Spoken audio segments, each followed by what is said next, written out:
Bienvenue sur votre chaîne préférée Akhbar al-Bled de Hassan Atlemsen. Erreur fatale de la part des caporaux d'Algérie. Je crois que l'Algérie risque d'éclater et de disparaître de la carte, tel que c'était arrivé à la Yougoslavie et à la Tchécoslovaquie à l'ère de l'Union soviétique. Les États-Unis sont très fâchés de l'Algérie avec ses caporaux dont le comportement fait douter, énormément douter, tellement Chengreha et ses caporaux sont hostiles au Maroc et une complicité vis-à-vis de la Russie, pour laquelle ils ont réservé un soutien financier durant cette guerre avec l'Occident de l'ordre de 23 milliards de dollars sous prétexte d'achat d'armes pour les utiliser contre le Maroc. Le pire, c'est que l'Algérie a maintenant développé un autre partenariat plus dangereux avec l'Iran cette fois et l'acheminement de drones iraniens très dangereux vers la zone de conflit avec le Maroc sur son Sahara marocain. Des comportements douteux de la part de la clique Chengreha qui a fait déplacer le général Mark Milley,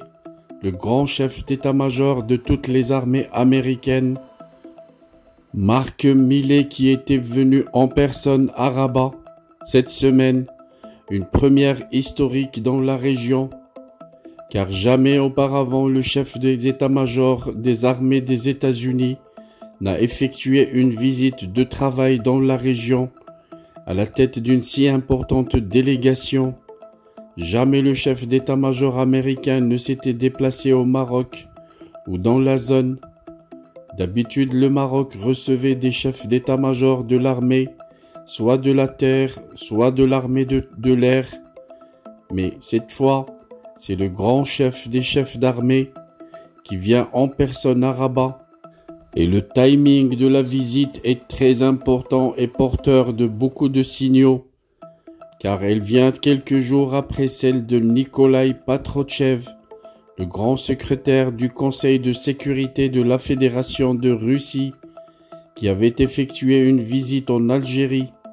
à la tête d'une importante délégation militaire russe il y a juste une semaine. Le nouveau rapprochement de l'Algérie avec la Russie a visiblement irrité les États-Unis, qui ont dépêché le patron de leur armée au Maroc, adversaire du régime algérien, pour lancer de sérieuses et sévères mises en garde.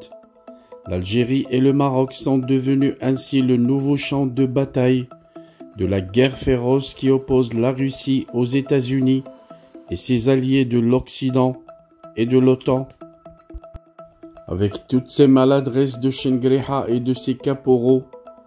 et aussi le comportement de Macron et de la France vis-à-vis du Maroc, le conflit entre la Russie et l'Ukraine risque de se prolonger vers le Maghreb. Avec cette rivalité entre l'Algérie et le Maroc et les tensions extrêmes opposant les deux pays voisins, l'Algérie qui a bénéficié de territoires qui n'est pas le sien, à travers la France, qui voulait punir le Maroc d'avoir soutenu les Kabyles et les combattants qui cherchaient à avoir leur indépendance. La France avait pris beaucoup de territoires au Maroc et l'avait annexé aux caporaux qu'elle avait désignés pour gouverner l'Algérie, afin d'éviter de donner l'indépendance aux chouhada et aux combattants qui avaient combattu pour chasser la France de l'Afrique du Nord. Voilà donc les Bouhali fous caporaux de l'Algérie ne cachent pas leur folie et leur hostilité au Maroc, et les États-Unis ne cachent plus ces menaces et risquent de sanctionner sévèrement les caporaux d'Alger. Ces caporaux des services secrets français qui ont ruiné l'Algérie risquent de la faire disparaître, car si ça continue comme ça, et si l'Algérie continue à se faire des ennemis en Occident, des ennemis avec les États-Unis, des ennemis avec l'Europe et des ennemis avec l'OTAN, les puissances mondiales risquent de prendre la grave décision de faire éclater l'Algérie et de la faire disparaître de la carte.